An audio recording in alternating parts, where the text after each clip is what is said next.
ក្នុងរយៈពេល3 ខែពួកយើងតែគិតថាតនតែឆ្នាំក្រោយឆ្នាំ2026ចូលឆ្នាំថ្មីចាំយើងចាប់ផ្ដើមសាជាថ្មីខំប្រឹងបដោតលើកដៅរបស់យើងសាជាថ្មីចុះអាពេល3 ខែដែលនៅសល់នោះយើងធ្វើអីគឺយើងគិតថាយើងនឹងចំណាយពេលវេលានឹងចោលចាំឆ្នាំក្រោយចាំយើងចាប់ផ្ដើមធ្វើអញ្ចឹងវាខាតវិញចុះបើយើងចំណាយពេល3 ខែនេះក្នុងការបដោតទៅលើអីមួយដែលសមល្មមក្នុងរយៈពេល3 ខែហ្នឹងយើងនឹងអាចទទួលបានលទ្ធផលល្អពីវាទៅអត់3 ខែ challenge ចំពោះ3 ខែ challenge នេះយើងអាចដាក់គោលដៅសម្រាប់ខ្លួនឯងថាក្នុង3 ខែនេះយើងនឹងរៀនចេះនៅភាសាអីមួយមិនបានថាចេះនិយាយរាល់ហ្មងយើងគ្រាន់តែចេះប្រើវាចេះនិយាយវាបានសមល្មមយើងចង់ចំណាយពេល3 ខែនេះនៅក្នុងការវិនិយោគលើខ្លួនឯងធ្វើឲ្យខ្លួនឯង glow up មានរបៀបរៀបរយជាងមុនទៅលើសម្ភារៈការប្រើប្រាស់របស់របរឬក៏យើងចង់ឲ្យពេល3 ខែនេះយើងធ្វើម៉េចចំណាយការចាយវាយនិងការរកចំណូលហ្នឹងឲ្យមាន balance ឲ្យមានតុល្យភាពឬក៏ដាក់កម្រង3 ខែហ្នឹងក្នុងការសន្សំលុយថាយើងនឹងសន្សំឲ្យបានប៉ុន្មានតាមលទ្ធភាពដែលយើងអាចធ្វើបានបើយើងរងចាំឆ្នាំក្រោយចាំយើងចាប់ផ្ដើមគឺវាខាតពេលមែនតើ3 ខែគិតទៅវា100 ថ្ងៃ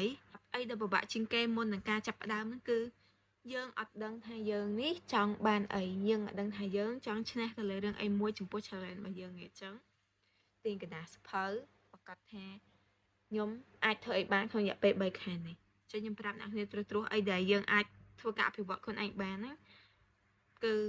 យើងអាចគិតថា3 ខែនេះខ្ញុំនឹងធ្វើការ glow up ជាងមុនខ្ញុំចង់មានរបៀបរៀបរយទាំងការស្លៀកពាក់ take care your body your mindset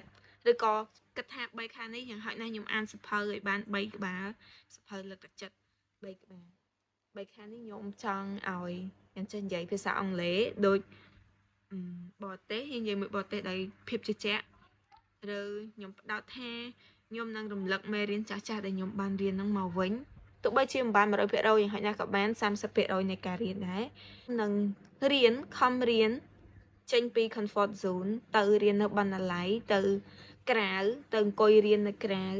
ធ្វើលំហាត់ធ្វើកិច្ចការ challenge ខ្លួនឯងថាមួយថ្ងៃខ្ញុំត្រូវធ្វើអីរយៈពេល100 ថ្ងៃ 3 ខែហ្នឹង